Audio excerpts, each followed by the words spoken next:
Hello everyone. In last class we have covered the chapter theory of demand and we have understand the basics, what is demand and what are its types. Now in today's class we will be starting with factors affecting demand. कि कौन कौन से factors हैं जिससे मेरी demand effect होती है. हमने फर्स्ट फैक्टर तो थोड़ा बहुत स्टडी भी किया था लास्ट क्लास में, that is price of x good. Price की वजह से भी मेरी डिमांड इफेक्ट होती थी. मीन्स हमने सीखा था कि अगर प्राइस ज़्यादा होगा तो डिमांड क्या होगी, कम, और अगर प्राइस कम होगा तो डिमांड क्या होगी, ज़्यादा. मतलब प्राइस एक्स गुड का ज़्यादा होगा तो डिमांड क्या होगी, कम होगी, और अगर प्राइस कम होगा तो डिमांड क्या होगी, demand for x will be greater. हमने ये सीखा था, प्राइस ज़्यादा डिमांड कम और प्राइस कम डिमांड ज़्यादा, ये हमने सीखा था. सेकेंड फैक्टर हमने एक और कवर किया था, that is taste and preference. Taste and preference हमने इसके बारे में भी कुछ डिस्कशन किया था. क्या बात की थी हमने टेस्ट एंड प्रेफरेंस. हमने बोला था कि अगर कोई नया प्रोडक्ट आ रहा है मार्केट में और हमारा उस चीज़ को लेकर फेवरेबल चेंज आ रहा है. कैसा चेंज आ रहा है, फेवरेबल. फेवरेबल मीन्स मैं उस चीज़ को क्या करती हूँ, पसंद करती हूँ, तो डिमांड क्या होगी, ज़्यादा. डिमांड क्या होगी, ज़्यादा. और अगर उसी चीज़ को लेके मेरा अनफेवरेबल चेंज आ रहा है, मतलब मैं उस चीज़ को पसंद नहीं करती हूँ, तो मेरे लिए डिमांड को क्या होगी, कम. मतलब मेरी डिमांड बहुत सारी चीज़ों पे डिपेंड कर जाती है. प्राइस देखते हैं, फिर टेस्ट एंड प्रेफरेंस भी हम देख लेते हैं. अगर मेरा अच्छा चेंज आ रहा है, मुझे पसंद आ रही है, मेरा टेस्ट उसको लेके पॉजिटिव है, तो मेरी डिमांड क्या होगी, ज़्यादा. और अगर मेरा अनफेवरेबल चेंज है, मैं उसको लाइक नहीं करती. मैंने एग्जाम्पल भी लिया था कि कोई सिगरेट की हमने बात की थी. लेट्स से सिगरेट कोई नहीं आ रही है और बॉयज़ के लिए हो सकता है वो फेवरेबल चेंज हो, एंड सेम चीज़ गर्ल्स के लिए अगर उनका टेस्ट एंड प्रेफरेंस सेम नहीं है तो हो सकता है वो उनके लिए अनफेवरेबल हो. तो टेस्ट एंड प्रेफरेंस पे भी मेरी डिमांड डिपेंड कर देती है. अगर फेवरेबल है, मुझे पसंद है, तो डिमांड ज़्यादा हो सकती है, और अगर अनफेवरेबल है तो मेरी डिमांड क्या हो सकती है, कम हो सकती है. नेक्स्ट जो हम आज स्टार्ट करने वाले हैं, that is third point, government policy. Government policy जिसको हम शॉर्ट में जी और पी भी लिख देते हैं. टेस्ट एंड प्रेफरेंस को हम टी और पी, और प्राइस ऑफ एक्स गुड को हम लिखते हैं P of x. Clear. Government policy. अब बात आती है गवर्नमेंट पॉलिसी से मेरी डिमांड कैसे इफेक्ट होगी. गाइस तुमने देखा होगा रियल वर्ल्ड में क्या होता है, उनको अगर गवर्नमेंट को किसी भी चीज़ की डिमांड कम या ज़्यादा करनी है तो वो क्या करते हैं, गवर्नमेंट कुछ छेड़ाछाड़ी करती है. किस चीज़ में, गवर्नमेंट की ना मेनली दो पॉलिसीज हो सकती हैं. गवर्नमेंट का मेन काम दो में ही आता है. फर्स्ट इज टैक्स लगाना या फिर सब्सिडी देना. गवर्नमेंट का मेनली काम क्या होता है तुम्हें पता है, या तो गवर्नमेंट टैक्स लगा देगी या गवर्नमेंट सब्सिडी दे देगी. ये गवर्नमेंट का मेनली दो काम है. अब बात आती है, ma'am what is tax. Tax क्या होता है, सब लोग सुनते हैं डेली लाइफ में कि टैक्स लगा दिया गवर्नमेंट ने, टैक्स लगा दिया. What is tax. अब भी गवर्नमेंट ने लिक्वर पे अगर हम बात करें, कहीं ना कहीं टैक्स इम्पोज किया था दिल्ली गवर्नमेंट ने, तो ये क्या है, व्हाट इज टैक्स. टैक्स होता है कोई भी compulsory payment. What is tax, कोई भी compulsory payment imposed bye the government. जो भी कंपल्सरी पेमेंट गवर्नमेंट को करनी ही पड़ती है, आप डिनाई नहीं कर सकते, दैट इज टैक्स. मतलब कंपल्सरी पेमेंट आपको करनी ही पड़ेगी, that is tax. Okay ma'am, ठीक है, समझ आ गया कि हमें दो तरीके की, मतलब कोई भी पेमेंट करनी पड़ रही है कंपल्सरी, जो देनी ही पड़ेगी, मना नहीं कर सकते, दैट इज टैक्स. टैक्स के दो टाइप्स भी होती हैं. One is direct tax for knowledge point of view, and another is indirect tax.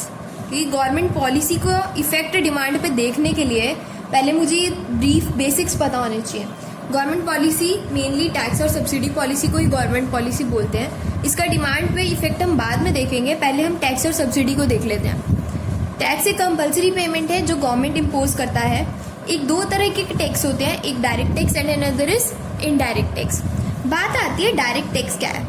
तुमने कभी सुना है कि जिसकी इनकम है ना, जिसकी इनकम है उसी को ही टैक्स पे करना पड़ता है. जिसकी इनकम है उसी को ही टैक्स पे करना पड़ता है.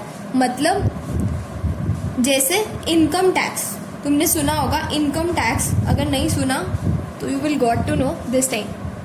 तुमने सुना है जितने भी बिजनेसमैन हैं, जितने भी सैलरीड एम्प्लॉयड हैं, वो क्या करते हैं, जितना वो कमाते हैं, जितना वो अर्न करते हैं, उन पे उनको टैक्स देना पड़ता है गवर्नमेंट को।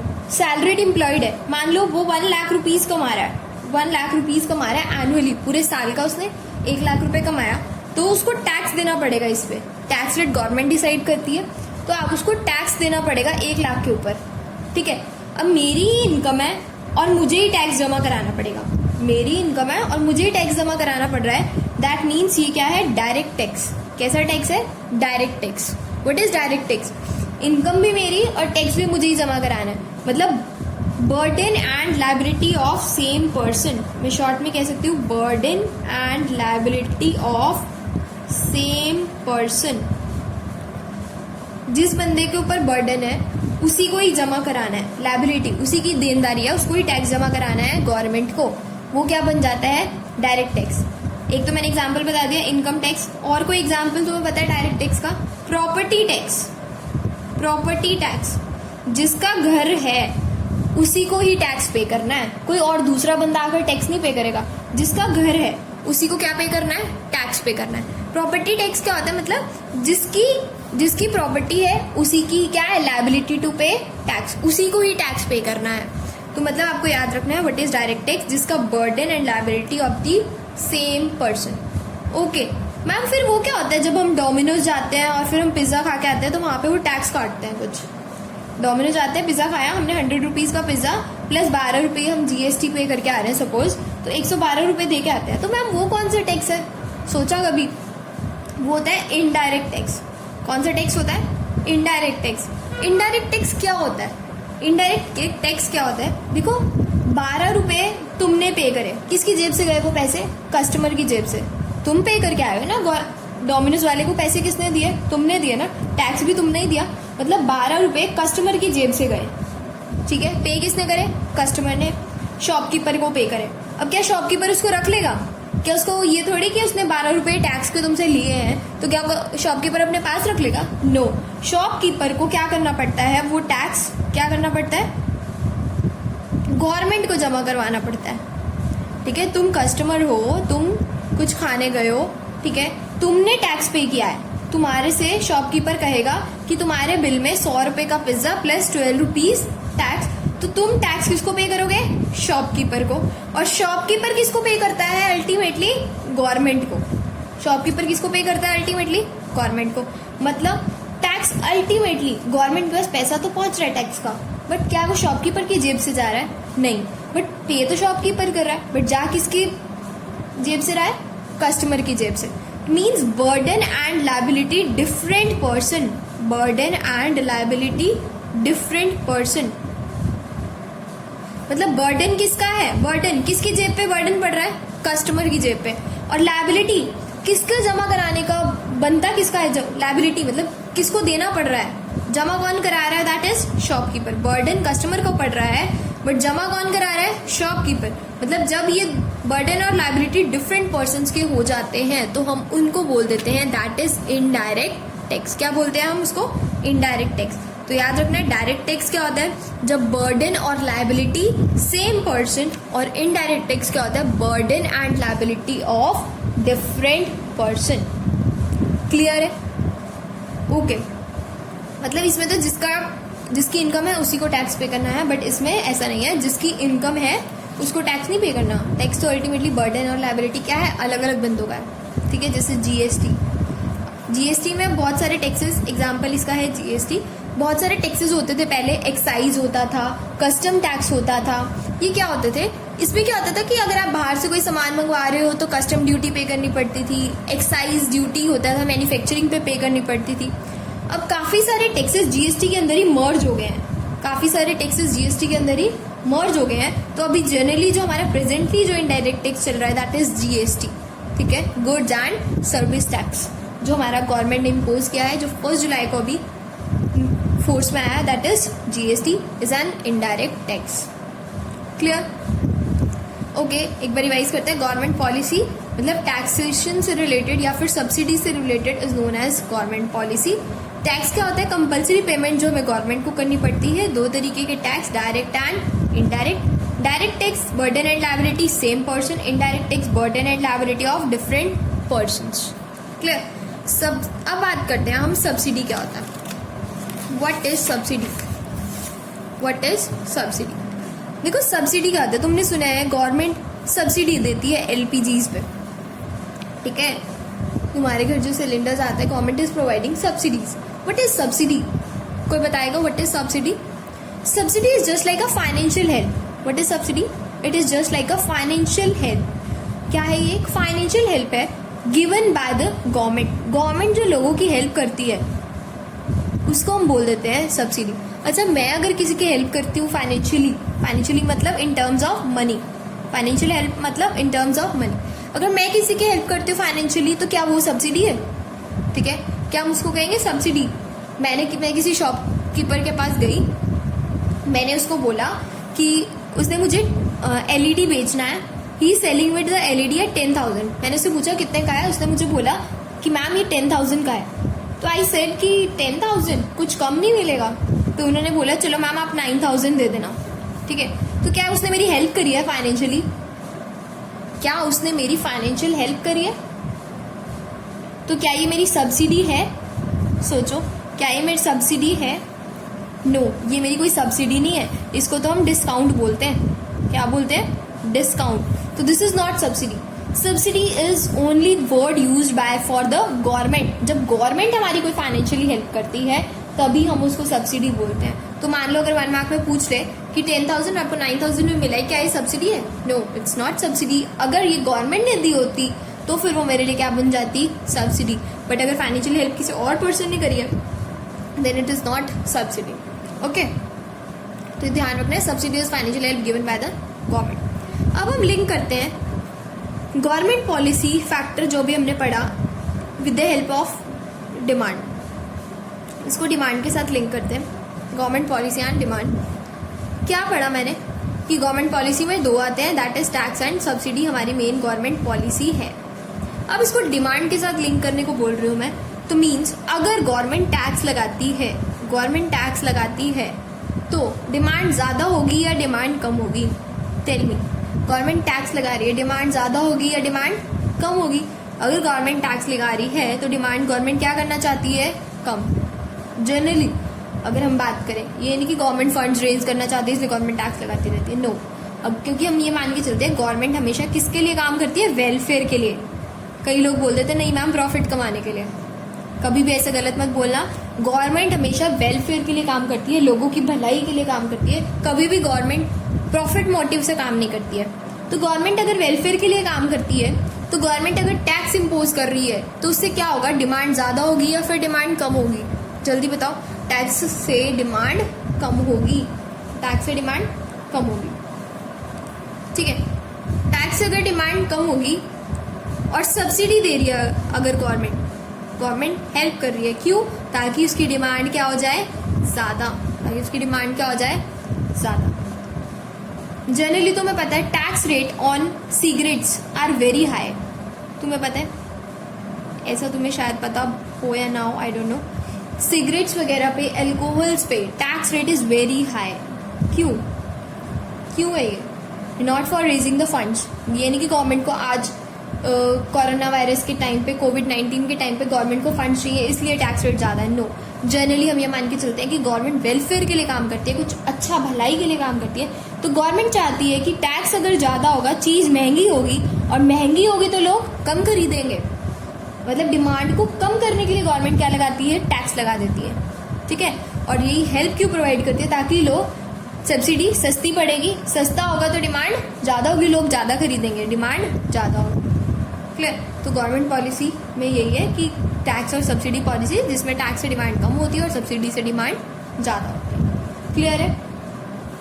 नेक्स्ट आता है हमारे पास पॉपुलेशन. पॉपुलेशन भी एक फैक्टर है. पॉपुलेशन देखो, इसमें क्या होगा? पॉपुलेशन खुद बताओ. अगर पॉपुलेशन ज्यादा है हमारे इंडिया में, सपोज पॉपुलेशन अगर ज्यादा होगी, population is more, upward arrow indicates कि पॉपुलेशन ज्यादा है, तो खरीदने वाले लोग मतलब क्या है? ज्यादा है ना. खरीदने वाले लोग क्या है? ज्यादा. तो खुद बताओ डिमांड ज्यादा होगी या कम होगी? डिमांड ऑब्वियसली यहाँ पे क्या होगी? ज्यादा होगी. अगर यही कहूँ मैं पॉपुलेशन जो है वो कम है, पॉपुलेशन जो है कम है, तो डिमांड क्या होगी? डिमांड क्या होगी, कम होगी। डिमांड ऑब्वियसली क्या होगी, कम होगी। Population is more means demand is more. Population ज़्यादा तो डिमांड ज़्यादा, पॉपुलेशन कम तो डिमांड भी क्या होगी, कम। क्लियर है। नेक्स्ट फैक्टर नंबर 5 हम डिस्कस करते हैं दैट, इसमें एक और पॉइंट भी आता है वैसे, पॉपुलेशन में हो गया पॉपुलेशन ज़्यादा डिमांड ज़्यादा, population come demand come. But कई बार हम ये भी देखते हैं कि किन की पॉपुलेशन ज़्यादा। अगर हम कहें कि मेंस की पॉपुलेशन ज़्यादा है हमारी कंट्री में, अगर हम कहें मेंस की पॉपुलेशन ज़्यादा है, तो खुद देखो किन चीज़ की डिमांड ज़्यादा होगी, बुलेट्स की, कार्स की, बाइक्स की, इन चीज़ों की डिमांड क्या होगी, ज़्यादा। अगर मैं कहूँ विमेंस की पॉपुलेशन ज़्यादा है हमारी कंट्री में, तो किन चीज़ों की डिमांड ज़्यादा होगी, कॉस्मेटिक्स की। ठीक है, जनरली हम बात करते हैं कॉस्मेटिक्स की डिमांड ज़्यादा होगी, और वी कैन से स्कर्ट्स वगैरह की डिमांड क्या हो सकती है, ज़्यादा हो सकती है अगर विमेंस ज़्यादा है तो। और अगर हम बात करें कि बेबीज़ ज़्यादा है हमारे कंट्रीज़ में, चिल्ड्रंस ज़्यादा है, बेबीज़ की पॉपुलेशन ज़्यादा, तो किन की ज़्यादा होगी डिमांड, बेबीज़ के केस में टॉयज़ की डिमांड ज़्यादा हो सकती है। ठीक है, और बाइसाइकिल्स की डिमांड ज़्यादा होगी। तो मतलब मेरे कहने का मतलब है पॉपुलेशन ज़्यादा तो डिमांड ज़्यादा, पॉपुलेशन कम तो डिमांड कम। बट एक और चीज़ भी डिपेंड करता है कि पॉपुलेशन किनकी ज़्यादा, मैन की ज़्यादा है तो बुलेट्स, कार्स, बाइक्स की डिमांड, विमेंस की ज़्यादा है कॉस्मेटिक्स, स्कर्ट्स की डिमांड ज़्यादा, और बेबीज़ की पॉपुलेशन ज़्यादा है तो टॉयज़ एंड बाइसाइकिल्स की डिमांड क्या होगी, ज़्यादा होगी। तो अल्टीमेटली पॉपुलेशन में हमें ये देखना पड़ेगा कि किन की पॉपुलेशन ज़्यादा है। ठीक है, तो अल्टीमेटली हमें ये ध्यान रखना है। नेक्स्ट आता है हमारे पास नेक्स्ट फैक्टर जो आज हम करेंगे cover, one more factor that is distribution of income. Distribution of income. But उससे पहले मैं थोड़ा सा और बता दूं, डिस्ट्रीब्यूशन ऑफ इनकम से पहले 5th फैक्टर मैं एक और ले रही हूँ, distribution of income. Distribution of income means कि इनकम कैसे डिस्ट्रीब्यूटेड है। मतलब मैम व्हाट इज इनकम, पहले तो मुझे बताओ what is income, anyone, what is income. Income means कोई भी, व्हाट इज इनकम मीन्स कुछ भी पैसा मुझे जो मिला है बाय रेंडरिंग सर्विसेज और बाय नॉट रेंडरिंग सर्विसेज। मैंने कुछ काम किया, एक एम्प्लॉयर एम्प्लॉय सुना होगा, एम्प्लॉयर एम्प्लॉय, मैंने ना कुछ काम किया है, आई डिड द वर्क, मैंने let's say I have earned, मुझे एक सैलरी मिली है 5000 रुपीज़ की। क्या मिली है, सैलरी 5000 रुपये। ये मेरे लिए क्या है, मैम इनकम ही तो है। ठीक है, मुझे ना पेंशन मिली है 2000 की, मैम ये क्या है, मुझे पेंशन मिली है 2000 की, क्या ये मेरी इनकम है, सी येस और no. Yes, this is also my income. Ma'am मुझे पापा ने खर्ची दी है 500 रुपीज़, क्या ये मेरी इनकम है, येस ये भी मेरी इनकम है। अच्छा मैम मुझे ना स्कॉलरशिप लगी है, मेरे को 1000 रुपीज़ पर मंथ मिलता है, क्या ये मेरी इनकम है, येस ये मेरी इनकम है।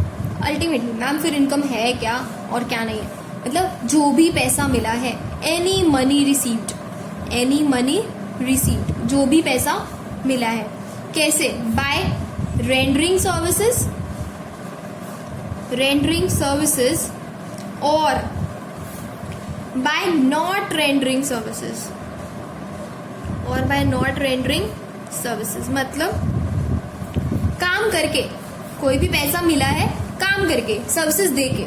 जैसे मैंने किसी कहीं जॉब करी, वहां पे उसने मुझे 5000 रुपये सैलरी दी, मैंने एम्प्लॉयर के लिए काम किया है वहां पर, ठीक है, तो उसने मुझे पैसे दिए भाई, तो वो मेरा क्या है, मैंने काम किया और बदले में मुझे क्या मिली, सैलरी, तो वो भी मेरी इनकम होती है।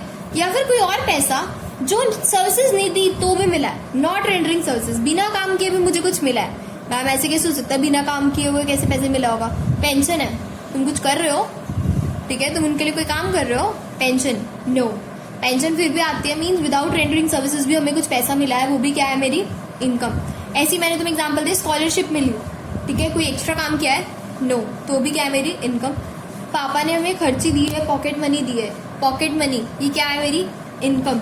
गवर्नमेंट ने हमें सब्सिडी दी है, क्या मैंने कोई काम किया है, नो, तो भी मेरी क्या है, इनकम। तो हो सकता है मैंने कुछ करके कमाया हो, और हो सकता है मैंने बिना काम करे कुछ पैसे कमाए हो, बिना काम करे भी, ठीक है, मुझे इंटरेस्ट आ रहा है, बैंक से मुझे इंटरेस्ट आ रहा है, मैंने पैसे रखे थे, कोई काम कर रही हूँ मैं, ठीक है, तो कहने का मतलब क्या है, जो भी पैसा मिला है बाय रेंडरिंग सर्विसेज और बाय नॉट रेंडरिंग सर्विसेज, वो मेरी क्या बन जाती है, इनकम।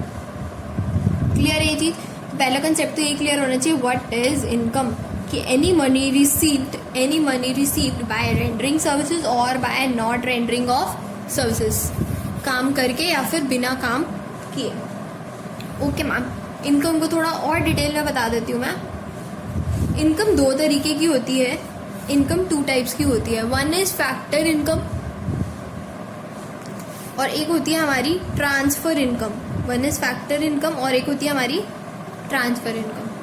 फैक्टर इनकम क्या होती है मैम, जो भी मैंने काम करके कमाया है, services rendered and money received, services दी हैं और पैसा मिला है, services rendered and money received, ये होती है मेरी फैक्टर। और ट्रांसफर, बिना काम करे मुझे कुछ मिला है, वो होती है मेरी फैक्टर। मतलब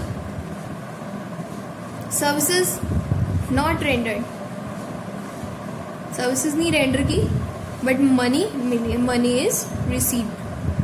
ठीक है, तो तुम्हें याद रखना है इनकम 2 तरीके की, one is factor and another is transfer. Factor income क्या होती है, सर्विसेज दी है और पैसा मिला है, और अगली ट्रांसफर क्या होती है, सर्विसेज दी नहीं है बट फिर भी हमें कुछ पैसा मिला है। क्लियर है? आज जो मैंने पढ़ा है एक बार उसको रिवाइज करा दूं ताकि बाकी मैं नेक्स्ट क्लास में कंटिन्यू करवाऊंगी। हमने पढ़ा था कुछ फैक्टर्स हैं जो मेरी डिमांड को इफेक्ट करते हैं। पहला हम पढ़ चुके थे प्राइस, दूसरा टेस्ट एंड प्रेफरेंस, थर्ड आज हमने यहाँ से स्टार्ट किया था गवर्नमेंट पॉलिसी से। गवर्नमेंट पॉलिसी के अंदर 2 आते हैं, one is tax and another is subsidy. Tax क्या होता है, जल्दी बताओ? जो भी कंपल्सरी पेमेंट हमें क्या करनी पड़ती है, गवर्नमेंट को करनी पड़ती है, उसको क्या बोलते हैं, टैक्स। 2 तरीके के टैक्स होते हैं, डायरेक्ट एंड इनडायरेक्ट। डायरेक्ट क्या होता है, जो बर्डन और लायबिलिटी सेम पर्सन, जिसकी इनकम है उसी को देना पड़ता है, उसको डायरेक्ट बोलते हैं। और बर्डन और लायबिलिटी डिफरेंट पर्सन, उसको इनडायरेक्ट बोलते हैं। अच्छा, तुम मुझे एग्जाम्पल बताओ, जल्दी से मैं पूछ रहा हूँ। Let's say you have purchase the shirts and you have paid the GST on the shirts. तुमने GST पे करा, कौन सा टैक्स है, इनडायरेक्ट। क्यों, burden and liability different person. Income tax कौन सा टैक्स है, डायरेक्ट टैक्स। मेरी इनकम है, मुझे टैक्स पे करना है, तो डायरेक्ट टैक्स। उसके बाद हमने पढ़ा सब्सिडी क्या होती है, फाइनेंशियल हेल्प जो गवर्नमेंट करती है वो सब्सिडी होती है। फिर हमने इसको डिमांड के साथ लिंक किया। अगर डिमांड टैक्स लगाएगी गवर्नमेंट, क्यों लगाती है, ताकि डिमांड क्या हो जाए, कम। ताकि टैक्स लगेगा, चीज महंगी हो जाएगी, और महंगी हो जाएगी तो डिमांड कम हो जाएगी। गवर्नमेंट सब्सिडी देती है ताकि प्राइस कम हो जाए और डिमांड क्या हो जाए, ज़्यादा। फिर हमने सीखा पॉपुलेशन के केस में, पॉपुलेशन ज़्यादा होती है तो डिमांड ज़्यादा, पॉपुलेशन कम होती है तो डिमांड क्या होती है, कम। क्योंकि खरीदने वाले लोग अगर कम होंगे तो डिमांड भी तो कम होगी ना, और अगर खरीदने वाले लोग ज़्यादा होंगे तो डिमांड भी क्या होगी, ज़्यादा। नेक्स्ट आता है डिस्ट्रीब्यूशन ऑफ इनकम। से पहले हमने सीखा डिस्ट्रीब्यूशन ऑफ इनकम, हम नेक्स्ट क्लास